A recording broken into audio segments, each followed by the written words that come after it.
بسم اللہ الرحمن الرحیم۔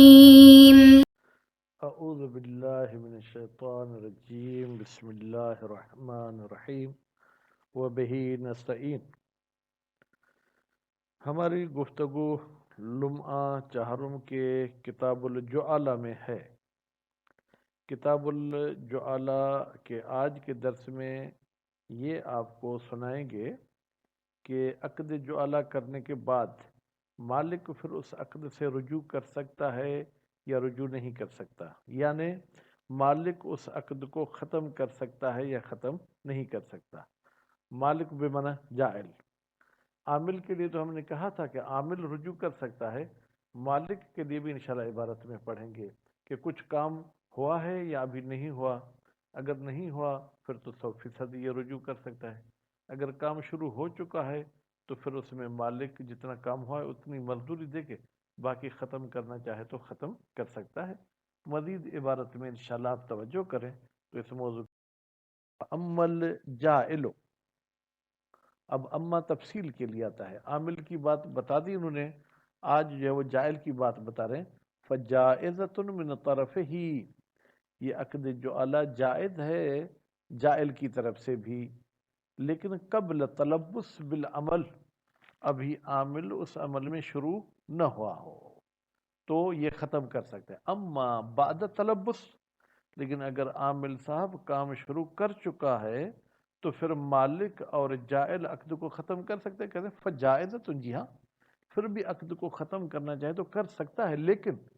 بنسبت الی ما بقی من العمل، جتنا کام رہتا ہے اس میں جعالہ ختم کر سکتا ہے، اور جو ہو چکا ہے اس کی مزدوری دینی پڑے گی۔ فَإِذَا فَسَخَ فِيهِ، جب یہ جائل فسخ کرتا ہے، فیہ کی ضمیر جائے گی ما بقیہ کی طرف، یعنی جو ٹائم بچ گیا ہے، جو کام بچ گیا ہے اس کو فسخ کرتا ہے۔ انتفا عنہ بنسبت ہی من العوض، تو ختم ہو جائے گا جائل کے ذمے سے بنسبت ہی، اس رہے ہوئے کام کے نسبت عوض، یعنی فرض کریں آدھا کام ہو چکا ہے، آدھا کام رہتا ہے تو آدھی مزدوری جو ہے وہ جائل سے ختم ہو جائے گی۔ اما الماضی، لیکن وہ کام جو ہو چکا ہے، فعلیہ اجرتہ، تو جائل صاحب کو اس سے کیے ہوئے کام کی اجرت دینی پڑے گی۔ وہذا، اور یہ کیا مطلب، یعنی کچھ کام ہوا ہے اور کچھ کام نہیں ہوا، حقیقت میں لا یخرجو ان کونہ جائزۃ، یہ آدھا کام ہونا اور آدھا کام نہ ہونا خارج نہیں کرتا جعالہ کو جائز ہونے سے، من قبل ہی، کہ وہ جائل کی طرف سے بھی جائز ہے۔ مطلقہ یعنی ابتدا میں بھی ختم کر سکتا ہے، بیچ میں بھی ختم کرنا چاہے تو کر سکتا ہے، لیکن فإن المراد بالعقد الجائز، کہتے ہیں عقد جائز سے آپ مراد کیا لیتے ہیں؟ اب الایقاع، یا عقد کے مقابلے میں ایقاع ہوتا ہے، اس کے جائز ہونے سے مراد کیا ہے؟ ما یصح فسخہ، یعنی جس عقد کو اور ایقاع کو فسخ کرنا صحیح ہو، لمن، اس شخص کے لیے، جاز من طرف ہی، جس کی طرف سے جو ہے کہ وہ جائز ہے۔ وہ ثبوت العوض، اچھا اب اعتراض مقدر ہے، یعنی اگر یہ جعالہ جائل بھی ختم کر سکتا ہے تو پھر اس پر آپ عوض کو کیسے ثابت کرتے ہیں کہ آپ اتنے پیسے دیں؟ کہتے ہیں عوض کا ثابت ہونا لا ینافی جواز العقد، یہ عقد کے جائز ہونے کے ساتھ کوئی منافات نہیں رکھتا۔ کما انہا بعد تمام العمل، جس طریقے سے کہ ان الجعالۃ کہہ لیں تو بھی ٹھیک ہے، قصہ بھی مان لیں تو بھی ٹھیک ہے، جیسے کہ یہ جعالہ عمل کے ختم ہونے کے بعد یلزمہا، لازمی ہے، کس کے لیے؟ جناب اس جعالہ کے لیے، جمیع العوض، پورا کا پورا عوض دیں، مع انہا من العقود الجائزہ، اب آپ کا یہ کہنا کہ پورا عوض دینا لازمی ہے، جبکہ یہ عقد تو جائز ہے لیکن عوض دینا لازمی ہے، ٹھیک ہے۔ وقضا، اسی جعالہ کی طرح الوکالت بجعل، وکالت ہے جو کسی مزدوری پر کرائی جاتی ہے۔ مثلا میں آپ کو کہتا ہوں آپ میرے وکیل ہیں کہ میرا گھر بیچے ہیں اور میں آپ کو اتنے پیسے دوں گا، تو بعد تمام العمل، میں ابتدا میں وکالت ختم کرنا چاہوں تو کر سکتا ہوں، لیکن اگر اس نے میرا گھر بیچ دیا تو عقد وکالت جائز تھا، لیکن اب مجھے عوض دینا جو ہے کہ وہ ضروری ہے۔ وہ استحقاق الجعل، اور اس مزدوری کا حقدار ہونا، لا یخرجہا، یہ جعالہ کو خارج نہیں کرتا، ان کون الجعالت عقدن جائزن، کہ یہ جعالہ عقد جائز ہے۔ فینبغی ان یقال، تو پھر بہتر ہے کہ اس جعالہ کے بارے میں یوں تبصرہ کیا جائے، انہا جائزۃ مطلقہ، بتحقیق یہ جعالہ جائز ہے، مطلقہ، قبل العمل اور وسط العمل جائز ہے، لیکن اذا کان الفسخ من المالک، لیکن تھوڑی بہت تفصیل ہوگی، جب اس جعالہ کو مالک ختم کرنا چاہتا ہے تو ثبت للعامل، ثابت ہو جائے گا عامل کے لیے، کیا؟ بنسبت ما سبق من العمل، اس لحاظ سے، اس نسبت سے جتنا یہ کام کر چکا ہے، الی المسمى، معین رقموں میں سے اتنا حصہ اس کی نسبت سنجی کر کے دیا جائے گا۔ آدھا کام کیا ہے تو مسمى یعنی عوض معین کا آدھا حصہ دیں گے، علی الاقوی، قول قوی کے مطابق، وکیل، اور قول کیل کہتے ہیں اجرت و مثل ہی، بھائی اس معین مزدوری کا حصہ نہیں دیں گے، بلکہ اس کام کی اجرت کتنی ہوتی ہے عام طور پر، عام جا کے ہم ریٹ پوچھیں گے وہ دیں گے۔ وربما اشکل ذالک، کہتے ہیں اور یہ جو آپ اجرت المثل والی بات کریں یہ مشکل ہے، یا یہ جو آپ نے کہا ہے کہ عمل کے بیچ میں بھی مالک توڑنا چاہے تو مشکل ہے، کہاں پر؟ فیما لو کانت علی رد ذالت، جب آپ نے جعالہ کیا تھا کسی گم شدہ چیز کے واپسی پر، مثلا ثم فسق، پھر آپ نے اس عقد کو فسخ کر دیا، وقد صارت بیدہ، وہ گم شدہ چیز اس بندے کے ہاتھ بھی لگ گئی تھی، اب آپ کہتے ہیں بھائی میں نے فسخ کیا، اب کیسے فسخ کرو گے؟ آپ کی چیز کو وہ چھوڑ نہیں سکتا ہے، اور اگر آپ تک پہنچاتا ہے تو آپ اس کو مزدوری نہیں دیں گے۔ فَإِنَّهُ لَا يَكَادُ يَتَحَقَّقُ لِلْفَسْخِ مَعْنًا حِينَئِذٍ، بتحقیق شان یہ ہے متحقق نہیں ہوگی فسخ کے لیے کوئی معنی، حینئذ، جب گم شدہ چیز اس مزدور کے ہاتھ میں لگ گئی ہے۔ کیوں؟ اذ لا یجوز للعامل، اس لیے کہ جائز نہیں ہے عامل کے لیے، ترکوہا کی ضمیر جائے گی ضالہ کی طرف، اس گم شدہ چیز کو چھوڑ دے، بل یجب تسلیم الی المالک، بلکہ واجب ہے کہ گم شدہ چیز مالک کے حوالے کرے، او من یقوم مقام المالک، یا اگر مالک کے حوالے نہیں کرتا ہے تو مالک کا جو قائم مقام ہے، یعنی مالک کا کوئی وکیل ہے، مالک نے کوئی ملازم رکھا ہوا ہے، وہ ملازم سب اس کے کام سنبھالتا ہے تو یہ اس کے حوالے کرے گا، تو نتیجہ یہ ہوگا فلا تتحقق فائدۃ للفسخ، کوئی فائدہ نہیں ہوگا فسخ کا، حینئذ، جب گم شدہ چیز کے بارے میں آپ نے جعالہ کیا تھا۔ اب فرماتے وہ یمکن دفعہ، ممکن ہے کہ اس اشکال کو دفع کیا جائے، کیسے؟ بِأَنَّ فَائِدَةَ الْبُطْلَانِ، بتحقیق کہ عقد کے باطل ہونے کا فائدہ کیا ہے؟ عدم و سلامت جمیع العوض لہو، کہ بھائی پوری مزدوری محفوظ نہیں رہے گی اس مزدور کے لیے، علی ھذا تقدیر، اس فسخ اور بطلان والی صورت میں، بل یستحق، بلکہ مزدور حق ہوگا، لما سبق، اس کام کا جو کر چکا ہے، بنسبت ہی، پورے کام کے نسبت،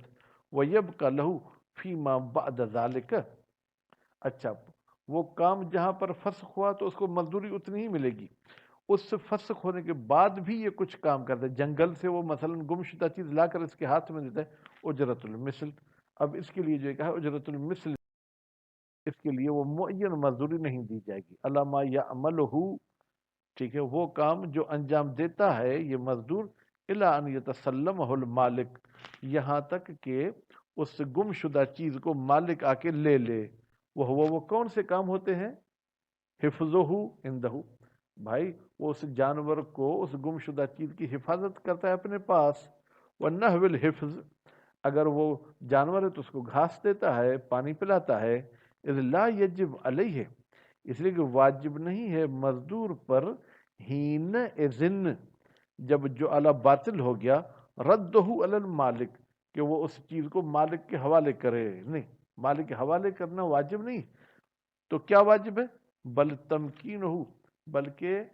مزدور کے لیے واجب ہے کہ وہ ممکن بنے مالک کے لیے منہ یہ چیز، بھائی میرے گھر میں وہ فلاں جگہ باندھی ہوئی ہے، جاؤ تم خود کھول کر اور لے جاؤ۔ ان کان قد علم بوصولہ الی یدہ، اگر مالک کو پتہ چل گیا ہے کہ بے وصول ہی الی یدہ، کہ یہ میری گمشدہ چیز مزدور کے ہاتھ میں پہنچ گئی ہے، وَإِن لَمْ يَعْلَمْ، لیکن اگر مالک کو یہ علم نہیں ہے، وجب اعلامہ، تو واجب ہے مالک کو بتانا۔ کس پر واجب ہے؟ مزدور پر واجب ہے کہ وہ مالک کو بتا دے کہ آپ کی چیز میرے پاس پہنچ گئی ہے۔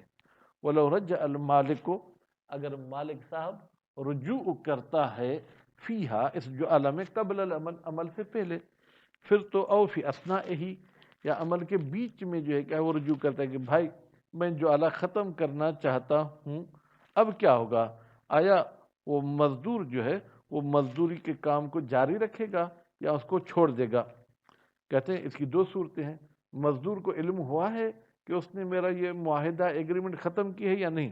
وَلَمْ يَعْلَمِ الْعَامِلِ، اور عامل کو علم نہیں ہوا کس کا؟ رجوعہ، کہ مالک نے رجوع کر لیا ہے، حتیٰ اکمل العمل، یہاں تک کہ مزدور صاحب نے پورا عمل کر دیا۔ آج کل کے زمانے میں تو ہینڈ فری لگا کے کام کرتے ہیں،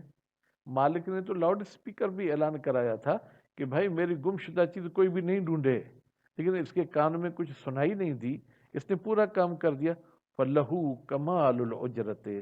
تو مزدور کو پوری کی پوری مزدوری ملے گی۔ وَلَوْ عَلِمَ فِي الْأَثْنَاءِ، لیکن اگر مزدور نے کام کمپلیٹ نہیں کیا، کام کے بیچ میں تھا، اس کو علم ہوا کہ مالک نے جو اعلیٰ ختم کر دیا ہے، فَلَّهُ، تو اس مزدور کو حق ہے بنسبت ما سلف، اتنی مزدوری لے لے ما سلف جو گزر چکی، قبل العلم، علم سے پہلے۔ اگر جاننے کے بعد بھی یہ کام کرتا ہے تو کچھ نہیں ملے گا،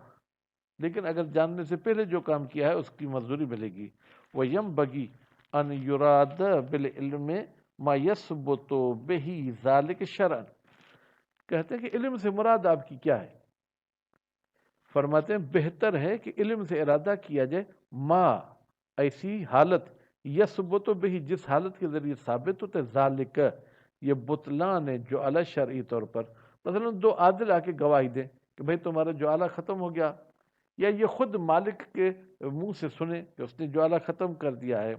لیشمل السماع من المالک، تاکہ شامل ہو جائے مالک سے سننا، کس چیز کو؟ کہ بھائی اس کا عقد جو اعلیٰ ختم ہو گیا۔ وَالشِّيَاءَ الْمُفِيدَ لِلْعِلْم، یا ایسی شہرت ہو جائے کہ وہ شہرت اس کو فائدہ دیتی ہے کہ بھائی آپ کا جو ہے کیا ہے وہ جو اعلیٰ ختم ہو گیا، یا خبر العدلین، دو عادل خبر سنیں کہ تمہارا جو اعلیٰ ختم ہو گیا، للواحد، ایک عادل کی خبر پر یہ جو اعلیٰ کو ختم نہیں کر سکتا۔ وَإِنْ حُكِمَ بِهِ، اگرچہ حکم لگایا گیا ہے کہ ایک واحد اور ایک عادل کی خبر پر فی عدل الوکالت، وکالت کا عدل ہونا ختم ہو جاتا ہے، یعنی اگر موکل کہتا ہے کہ میں نے اپنے وکیل کی وکالت ختم کر دی، اور ایک عادل آ کے وکیل کو بتاتا ہے کہ تمہارے موکل نے تمہاری وکالت ختم کر دی، تو کہتے ہیں اس کی وکالت ختم ہو جائے گی۔ حالانکہ قانون کے مطابق گواہ دو ہونے چاہیے، لیکن وکالت کے ختم ہونے میں ایک گواہ بھی کافی، کیوں؟ بنص خاص، اس کے بارے میں ایک خاص ہمارے پاس دلیل آئی ہے، اگر دلیل نہیں ہوتی تو وکالت بھی ایک کی خبر سے ختم نہیں ہوتی۔ تو برادران،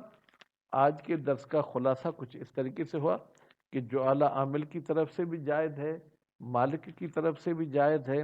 لیکن اگر مالک عمل کے شروع کرنے سے پہلے ختم کر دے گا تو کچھ بھی مزدوری نہیں دے گا،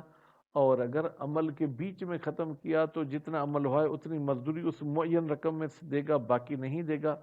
اور اگر مالک نے جو اعلیٰ کو ختم کر دیا لیکن عامل کو پتہ نہیں چلا، یہاں تک کہ اس نے پورا کام کر دیا، تو اس کو پوری مزدوری ملے گی۔ وصلی اللہ علی محمد و آل محمد۔